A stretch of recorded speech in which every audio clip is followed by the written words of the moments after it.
A potato! Just kidding, he's a very chunky pet sheep who would like to be able to see again. So I'm here to peel him. This big boy that should have only taken about 3 minutes ended up taking over 7. So I just skipped right past the belly and showed you the first hip here. He's pretty hefty, so let me show you a comparison. This is a typical size for baby dolls. And this is our chunky boy. As you can see, he likes to store snacks on his back and in all the little crevices of his fiber. So I work really diligently to make sure I clean all of that up so it doesn't give him any issues. The discoloration on his back is from all that dirt itching and him neurotically scratching. Now he kinda got away from me, so I had to scoot him back into my machine so I could finish cleaning up his face.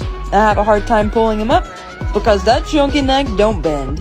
But that's okay, we just accommodate.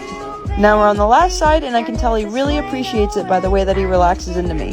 This peeling must seem like the best scratches ever. One more swipe and let's see him. Looking fresh. This is Gigante. He's way too big for me, so I let my wife handle him. With proper technique, she makes it look like a breeze. Now that she's done all my heavy lifting, I can get started. Again, I skip straight to the hip because I really want you to see the fleece at the end. Gigante is a Columbia sheep. They're known to be extremely tall and have excellent fiber. And this guy does not disappoint. His fleece is incredibly thick and rich, which is why he's a stud for this herd. He's not the heaviest, but he's definitely the tallest boy I've shorn. So I am grateful that he is being super cooperative.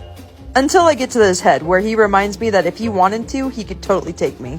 This is just 1 year's worth of growth, and even though I'm bending him around, he's not being hurt at all. Quick turn off of my shear so I can maneuver him into the upward position.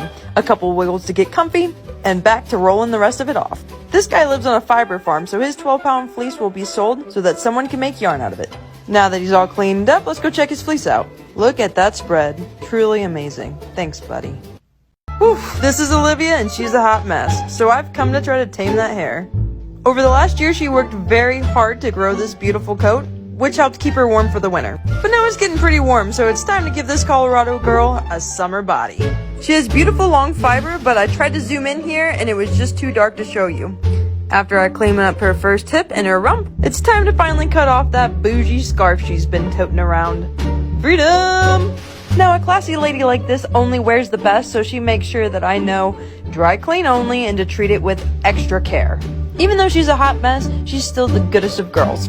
Olivia is a Shetland sheep, and usually those are very feisty, but not this classy lady. She waits very patiently while I roll off all that gorgeous thick fiber. She typically doesn't like to be handled, so I imagine she'd run off to find a patch of grass when we're through.